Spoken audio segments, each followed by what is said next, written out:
والصلاة والسلام على سيد المرسلين ورحمة للعالمين وعلى آله وأصحابه الغر الميامين. ڈائس پر تشریف فرما عیسائیوں کے ذمہ داران، جماعت اسلامی کے ذمہ داران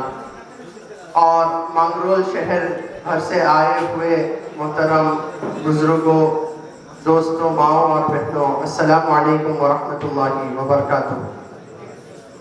سب سے پہلے تو میں اللہ تعالیٰ کا شکر ادا کرنا چاہتا ہوں کہ اللہ تعالیٰ نے یہ موقع عنایت فرمایا کہ ہم لوگ آئیں اور آپ لوگوں کے ساتھ مانگرول کی اس سرزمین میں،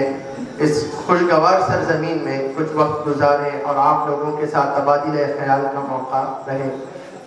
ساتھ ساتھ میں آپ لوگوں کا بھی شکر ادا کرنا چاہتا ہوں کہ آپ نے نہ صرف ہم کو مانگرول کی سرزمین میں ہمارا خیر مقدم کیا، بلکہ اپنے دلوں میں ہمارا خیر مقدم کیا اور بہت ہی شاندار مہمان نوازی سے ہماری ذرا نوازی کی. محترم بزرگوں اور دوستوں، ایسائیوں جس مقصد کو لے کے کھڑی ہوئی ہے اس کے اوپر مفصل طور پہ ہمارے برادر مصعب قاضی صاحب نے تفصیلی طور پہ آپ کے آگے رکھا. اب اس بڑے اور بلند مقصد کو لے کے ہم کو کیا کرنا ہے، کس طرح سے ایسائیوں کا کیا مقصد ہے، خاص طور سے طلبہ اور نوجوانوں کے درمیان یہ سنگٹھن کام کرتا ہے، تو اس کا کیا مقصد ہے، کس طرح سے عیسائی نوجوانوں کو معاشرے کے اندر ان کا کیا رول ہونا چاہیے، ان کا کیا کردار ہونا چاہیے، اس کے اوپر کچھ چیزیں میں آپ لوگوں سے شیئر کرنا چاہتا ہوں. عیسائیوں، جیسا کہ ابھی ذکر آیا، 40 سال سے یہ سفر جاری رکھی ہے. عیسائیوں کے اندر، اس تنظیم کے اندر مختلف محاذوں پہ مختلف متنوع قسم کے ہمارے کارکردگیاں رہی ہیں. تعلیم کے میدان کے اندر، معاشرے کے اندر، سوشل سروس، خدمت خلق کے اعتبار سے، دعوت دین کے اعتبار سے، تزکیہ اور تربیت کے اعتبار سے، اور اس سے آگے بڑھ کے نوجوان ملت کے نوجوانوں میں بھی، طلبہ برادری کے درمیان میں بھی، اور ساتھ ساتھ خاص طور سے ملک بھر کے جو نوجوان ہیں، جو کہ ہندوستان کا ایک بہت بڑی اکثریت ہے. 2011 کے سنسس کے مطابق انڈر ایج آف 35 سال سے کم عمر کے نوجوانوں کی تعداد تقریباً 60% ہے. تقریباً 60% آبادی انڈر دی ایج آف 35 سال سے کم عمر کے نوجوانوں کی ہے. تو ظاہر سی بات ہے، سماج کے اندر، معاشرے کے اندر، ملک بھر کے اندر ان لوگوں کا ایک غیر معمولی کردار ہوتا ہے. تو عیسائیوں ان نوجوانوں کو لے کے جو کام پر لگانا چاہتی ہے، جو ان کے اندر حساسیت اور بیداری ان کے اندر پیدا کرنا چاہتی ہے، خاص طور سے سماج کے مسائل کو لے کے، سماج کے اندر ہونے والے سیاسی مسائل ہوں، سماجی مسائل ہوں، وہ چاہے مختلف مذاہب اور ملتوں کے درمیان والے رشتے تعلقات کے حوالے سے ہوں، یہ تمام چیزوں کو لے کے عیسائیوں کیا چاہتی ہے، اس کے بارے میں آپ کے آگے کچھ چیزیں رکھنا چاہتا ہوں. یہ 40 سالہ سفر کے اندر، جیسا کہ میں ابھی ذکر کر رہا تھا، مختلف محاذوں کے اندر عیسائیوں نے کام کی. تعلیم کے میدان، تربیت، مذہبی تربیت اور تعلیم کے اعتبار سے ہو، یا دنیاوی تعلیم کے اعتبار سے ہو، یا معاشی مسائل کے اعتبار سے ہو، سماجی مسائل کے اعتبار سے ہو، یا سیاسی حساسیت اور بیداری اور مختلف مسائل کے اعتبار سے ہو، بہت سارے کام عیسائیوں نے کی. لیکن اگر ان سب کو اکٹھا کر کے اگر ایک لفظ میں کہا جائے کہ عیسائیوں کیا چاہتی ہے، وہ عیسائیوں یہ چاہتی ہے ملک کے اندر کہ طلبہ اور نوجوان، جو کہ معاشرے کا ایک بہت اہم حصہ ہے، وہ اپنا کردار معاشرے کے اندر نبھائیں. اگر وہ اپنا کردار معاشرے کے اندر صحیح طور پہ نبھائیں تو اس معاشرے کا حال بھی بدلے گا اور مستقبل بھی سنورے گا. اور اگر یعنی کسی بھی معاشرے کے اندر اگر اس کے نوجوان کو آپ دیکھیں تو آپ اس کا اندازہ کر سکتے ہیں کہ اس معاشرے کا مستقبل کیا ہونے والا ہے. اگر معاشرے کے نوجوان پڑھے لکھے ہوں، لائق فائق ہوں، صلاحیت مند ہوں، تو اس معاشرے کا مستقبل بہتر ہوگا، سنورے گا. لیکن اگر اس کے نوجوان جو ہے بیکار ہوں، بے روزگار ہوں، تعلیم سے بے بہرا ہوں اور آوارہ گردی میں مبتلا ہوں، اور طرح طرح سے جو ہے ان کے صلاحیتیں بیکار ہو رہی ہوں، یا کام میں نہیں آ رہی ہوں، یا غلط راہوں میں لگ رہی ہوں، تو آپ آسانی سے یہ کہہ سکتے ہیں کہ اس معاشرے کا مستقبل سیاہ ہوگا. جب ہم ہندوستان کو دیکھتے ہیں، تو یہاں کے جو نوجوان ہیں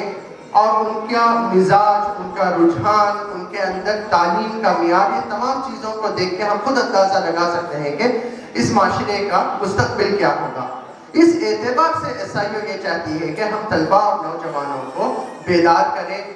تعلیمی طور پہ ان کو تیار کریں، ان کی صلاحیتوں کو نکھاریں، اور اس سے زیادہ تمام چیزوں میں جب وہ تیار ہو جاتے ہیں اس کے ساتھ ان کو حساسیت بھی ان کے اندر پیدا کریں، ان کے اندر بیداری پیدا کریں کہ معاشرے کے اندر وہ اپنا کردار، ایک مثبت کردار نبھائیں، تاکہ وہ معاشرہ ایک بہتر معاشرہ بنے، وہ معاشرہ ایک بہتر مستقبل کی طرف گامزن ہو۔ اس اعتبار سے اللہ کے نبی صلی اللہ علیہ وسلم کی ایک پیاری حدیث ہے کہ خیر الناس من انفعهم للناس، کہ انسانوں میں سب سے بہترین وہ ہیں جو لوگوں کے لیے فائدہ مند ہوں، جو لوگوں کا نفع کرتے ہوں، جو لوگوں کے لیے بھلائی اور خیر کا ذریعہ بنتے ہوں۔ اللہ تعالیٰ بھی اسی قانون فطرت کا قرآن میں ذکر کرتا ہے کہ فَأَمَّا الزَّبَدُ فَيَذْهَبُ جُفَاءً وَأَمَّا مَا يَنفَعُ النَّاسَ فَيَمْكُثُ فِي الْأَرْضِ، کہ جو بیکار اور کچرا، پانی اور بہتے ہوئے ندی کی مثال یہاں بیان کی گئی ہے کہ کس طرح بہتے ہوئے پانی میں آپ دیکھ سکتے ہیں کہ جو جھاگ ہے اور کچرا ہے وہ بہہ کے چلے جاتی ہے، اور جو سود مند مٹی ہوتی ہے وہ زمین میں ڈل جاتی ہے، اور اس سے جو ہے زراعت اور دیگر فائدے کی چیزیں ہوتی ہیں۔ تو اس طرح سے اللہ جو بیکار چیزیں ہیں ان کو گزار دیتا ہے، اور جو خیر کے اور مثبت اور نفع بخش چیزیں ہیں ان کو جو ہے زمین میں باقی رکھتا ہے۔ محترم بزرگوں، ماں اور بہنوں، SIO جو کام لے کے اٹھی ہے وہ اس کو اگر بہت مختصر انداز میں کہا جائے تو یہی کہ انسانوں کو نفع بخش بنانا، انسانوں کو سود مند بنانا، معاشرے کے اندر ان کا ایک مثبت کردار ادا کرنے کے لیے تیار کرنا، یہی SIO کا ویژن اور مقصد ہے۔ کس طرح سے لوگوں کو تیار کیا جائے، کس طرح لوگوں کو ابھارا جائے، کس طرح ان کے صلاحیتوں کو نکھارا جائے، کس طرح ان کے اندر حساسیت اور بیداری پیدا کی جائے تاکہ وہ معاشرے کے اندر اپنا کردار نبھا سکیں، اس کے مختلف طریقے ہیں، مختلف ذرائع ہیں، اور اس کے اندر بہت تفصیلی طور پہ کئی چیزیں ہیں۔ وقت کی قلت کی وجہ سے بیان کرنے کا موقع نہیں، چند چیزیں میں رکھوں گا اور چند چیزیں انشاءاللہ آگے آنے والے مقررین انشاءاللہ آپ لوگوں کے ساتھ اس کے اوپر تفصیل سے گفتگو رکھیں گے۔ اس میں سے سب سے اہم اور بنیادی چیز ہے وہ تعلیم ہے۔ تعلیم انسان کو دراصل زندگی کے اندر سوچنے کا ڈھنگ، سمجھنے کا ڈھنگ، ان کے صلاحیتوں کو نکھارنے کا ایک بہت اہم ذریعہ ہے۔ تعلیم مقصد بھی ہے، تعلیم ذریعہ بھی ہے۔ تعلیم مقصد اس حساب سے ہے کہ تعلیم، علم کا ہونا انسان کو تمام جانوروں سے بہتر اور ممتاز بناتی ہے، اور دوسری طرف تعلیم ذریعہ بھی ہے، شکشا ذریعہ بھی ہے ایک بہتر انسان بننے، بہتر معاشرے کے لیے، بہتر طور سے انسان اپنے صلاحیتوں کو دکھانے کے لیے تعلیم ایک ذریعہ بھی ہے۔ محترم بزرگوں اور عزیز دوستوں، جب ہم دیکھتے ہیں کہ معاشرے کے اندر انسان بستے ہیں اور انسان کو اللہ تعالیٰ نے مختلف اعتبارات سے جو ہے جانوروں سے، چرند پرند سے ممتاز کیا ہے۔ جانوروں کو ہم ایک طرف دیکھتے ہیں اور انسان کو دوسری طرف دیکھتے ہیں۔ انسان کو جب دیکھتے ہیں تو اللہ تعالیٰ نے اس کو عقل اور ذہانت سے نوازا جو کہ جانوروں میں اس درجے کی پائی نہیں جاتی۔ اللہ تعالیٰ نے انسانوں کو خیر اور شر، نیکی اور برائی کی تمیز عطا کی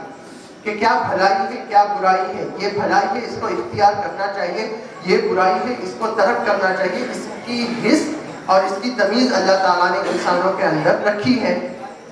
اور ساتھ ساتھ اللہ تعالیٰ نے انسانوں کو اس چیز کا بھی اختیار دیا ہے کہ وہ اس بھلائی اور برائی کے درمیان وہ جو چاہیں اختیار کر سکتے ہیں۔ ہاں، اس کا حساب اللہ کے آگے دینا ہوگا کہ اگر آپ بھلائی کا راستہ اختیار کرتے ہیں تو اس کا بھی اجر اللہ کے یہاں ہے، اور اگر آپ برائی کا راستہ اختیار کرتے ہیں تو اس کا بھی اللہ کے یہاں محاسبہ ہوگا، اس کی سزا ہوگی۔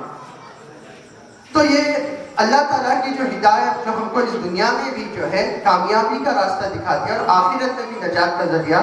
نجات کا راستہ دکھاتی ہے، تو اس کے اندر بھی جو تعلیم ہم کو دی گئی ہے وہ یہی ہے کہ دنیا کو بھی بہترین اور مثبت طور پہ ہم اپنی دنیاوی زندگی گزاریں اور آخرت میں بھی کامیابی کا ذریعہ اس دنیا کی زندگی کو بنائیں۔ چنانچہ ہم دن رات اس دعا کا اعادہ کرتے ہیں، بار بار اس دعا کو دہراتے ہیں کہ ربنا آتنا فی الدنیا حسنہ وفی الآخرۃ حسنہ، کہ اس دنیا کی زندگی میں بھی ہم کو خیر اور برکت عطا فرما اور آنے آنے والی زندگی، ماں بعد موت والی زندگی میں بھی ہم کو کامیابی اور سرفروزی عطا فرما۔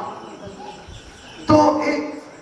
نفع بخش زندگی انسان کس طرح گزار سکتا ہے، اور خاص طور سے طلبہ اور نوجوانوں کو ہم کس طرح سے گائیڈ کرنا چاہتے ہیں کہ وہ اپنی زندگی ایک مثبت، ایک پازیٹیو زندگی گزاریں۔ اس میں سب سے اہم اور بنیادی چیز یہ ہے کہ ابھی میں نے ذکر کیا کہ جانوروں کو جب ہم دیکھتے ہیں اور دوسری طرف انسانوں کو دیکھتے ہیں، اور انسانوں کو اللہ تعالیٰ نے مختلف اعتبارات سے نوازا ہے،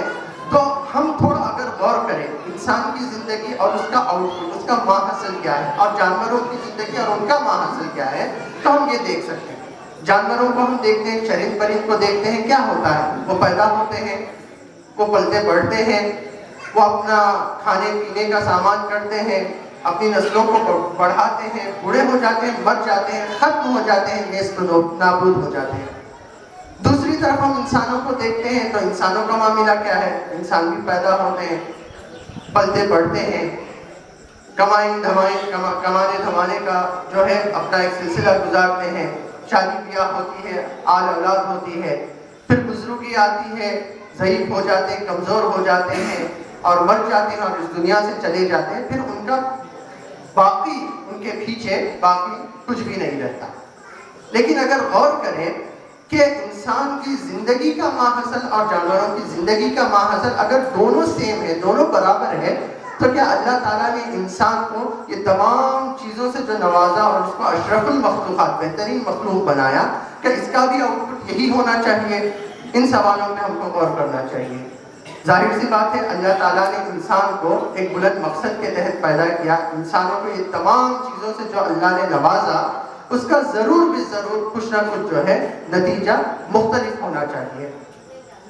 یہ کیوں نہیں ہو پاتا؟ کیوں اکثر انسانوں کی زندگی ایک حیوان نما زندگی بن جاتی ہے؟ اگر اس پہ ہم غور کریں تو اس کی سب سے بڑی وجہ یہ ہے کہ انسان اپنی زندگی کے مقصد سے ناآشنا ہوتے ہیں۔ وہ یہ نہیں چاہتے کہ اپنی زندگی کا کیا کرنا ہے۔ اللہ تعالیٰ نے یہ زندگی کی جو ایک بہت بڑی عظیم نعمت عطا کی ہے، اس کا ہم کو کیا کرنا ہے؟ تو اس کے اندر SIO یہی گائیڈنس دیتی ہے، یا اس معاملے میں طلبہ اور نوجوانوں کی رہنمائی کرتی ہے کہ ہم اپنی زندگی بامقصد زندگی گزاریں، ہم اپنی زندگی کا ایک کوئی بلند مقصد رکھیں، بلند عزائم کے ساتھ ہم اپنی زندگی گزاریں۔ اس کے اندر جو ہے ہر انسان کے اندر اللہ تعالیٰ نے کچھ نہ کچھ صلاحیتوں کو ودیت فرمایا، ہر انسانوں کے اندر کچھ نہ کچھ خوبیاں رکھی ہیں۔ ضرورت اس بات کی ہے ہر انسان پہچانے کہ میرا انٹرسٹ کیا ہے، میرا ذوق اور شوق کیا ہے، مجھے کس چیز کے اندر دلچسپی ہے، اور اس کے مطابق وہ اپنی زندگی کا ایک مقصد طے کرے کہ مجھے زندگی میں یہ حاصل کرنا ہے۔ اگر کل کے دن مجھے موت آئی تو میں اپنے پیچھے کیا چھوڑ کے جاؤں گا یا کیا چھوڑ کے جاؤں گی، اس کے بارے میں ہم کو سوچنا چاہیے۔ تو ہر انسان اپنی زندگی کا ایک مقصد متعین کرے کہ میں زندگی میں اپنی صلاحیتوں کے اعتبار سے، اپنے ذوق اور شوق، اپنے ٹیسٹ کے اعتبار سے میں اپنی زندگی میں یہ چیز حاصل کرنا چاہتا ہوں۔ جب یہ چیز فکس ہو جائے تو اس کے مطابق ہم خاص طور سے طلبہ اور نوجوانوں کے حساب سے یہ بات کہہ رہا ہوں کہ پھر ہم ان کو تلقین کرتے ہیں اور ان کو راستہ بتاتے ہیں کس طرح سے اپنی تعلیم اور اپنی شکشا کو اس مقصد کے حصول کے لیے کس طرح سے حاصل کریں۔ اگر کچھ یہ بننا ہے، اگر کسی کو ڈاکٹر بننا ہے، کسی کو انجینئر بننا ہے، کسی کو جو ہے گرافک ڈیزائنر بننا ہے، جو بھی بننا ہے، اگر یہ بننا ہے تو اس کے لیے کیا تعلیم ضروری ہے، کیا شکشا ضروری ہے، اس کو کیسے حاصل کیا جائے، اس کے کیا طریقے ہیں، اس کے لیے کیا تیاریاں کرنی ہیں، کن اداروں کے اندر، کن یونیورسٹیز کے اندر، کن کالجز کے اندر، کن کورسز کے اندر یہ شکشا ہم کو مل سکتی ہے، پھر اس کی پلاننگ کراتے ہیں۔ اسی طرح جب یہ ہو جاتا ہے تو اس کے آگے کا جو مرحلہ ہے، کس طرح سے ہم اپنے کیریئر کی پلاننگ کریں، کس طرح سے ہم اپنی زندگی کو ایک بہتر طور پہ، یعنی ہم نے مقصد کو بھی متعین کر لیا، اس کے مطابق اپنی شکشا کا بھی انتظام کر لیا، تو اگلا مرحلہ یہ کہ کس طرح ہم اپنے کیریئر کو پلان کریں۔ جس طرح سے ہم پھر اپنے کیریئر کو پلان کریں گے، اس کی تیاری کریں گے، تو اس کے ذریعے سے ہم معاشرے کو کس طرح سے کنٹریبیوٹ کریں گے، کس طرح سے بہتر معاشرہ بنائیں گے، اور کس طرح جو ہے ہم معاشرے کی خدمت اور انسانوں کی زندگی کے اندر ایک بہتر، ایک مثبت تبدیلی، ایک پازیٹیو چینج انسانوں کی زندگی کے اندر، اور اس کے ذریعے سے معاشرے کے اندر ایک مثبت تبدیلی برپا کرنے کے لیے ہم تیار کرتے ہیں۔ ظاہر سی بات ہے تمام چیزوں کے اندر ہمارے لیے جو رہنمائی کا ذریعہ ہے وہ خدا کی ہدایت ہے، اللہ تعالیٰ کی ہدایت ہے، اللہ کے نبی صلی اللہ علیہ وسلم کا اسوہ ہے، ان کی سنت اور سیرت ہے۔ ان کو رکھتے ہوئے ہم چاہتے ہیں کہ دراصل معاشرے کا ہر فرد، تمام طلبہ اور نوجوان یہ اپنی زندگی کے بارے میں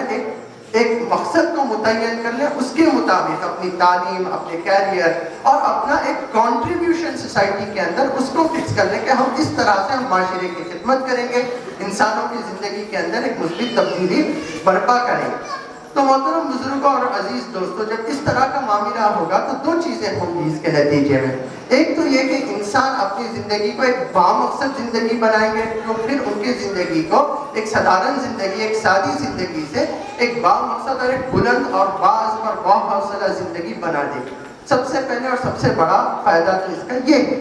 دوسرا فائدہ یہ ہے کہ اس کے نتیجے میں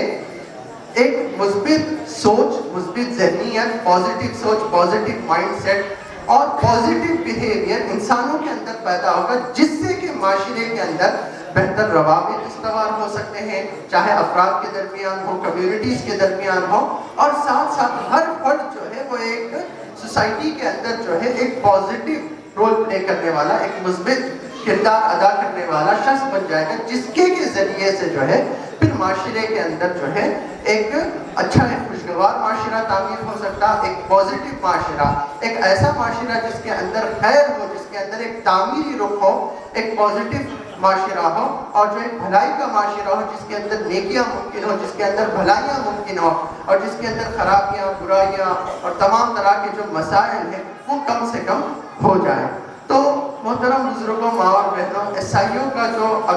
جو اتنا وسیع مختلف میدانوں میں جو ایس آئی او کام کر رہی ہے اور طرح طرح کے اس کے متنوع ایکٹیویٹیز ہیں، اگر اس کو بہت اختصار کے ساتھ بیان کیا جائے تو ایس آئی او کا یہی مشن اور مقصد ہے کہ انسانوں کو ان کا اپنا مقام اور کردار یاد دلایا جائے، اس کے لیے ان کو تیار کیا جائے اور پھر ان کو لگایا جائے کہ معاشرے میں وہ اپنا ایک پازیٹیو رول ادا کر سکیں۔ تو اللہ تعالیٰ سے دعا ہے کہ اللہ تعالیٰ ہم کو سننے سنانے کے سے بڑھ کر عمل کی توفیق عطا فرمائے، ایک بہتر مستقبل کے لیے ہم کو تیار ہونے کی نیک توفیق عطا فرمائے، اور کل کے دن ایک بہتر کردار ادا کرنے کے لیے معاشرے کے اندر ایک مثبت تبدیلی برپا کرنے کے لیے ہمیں توفیق عطا فرمائے۔ وآخر دعوانا الحمدللہ رب العالمین، السلام علیکم ورحمۃ اللہ وبرکاتہ۔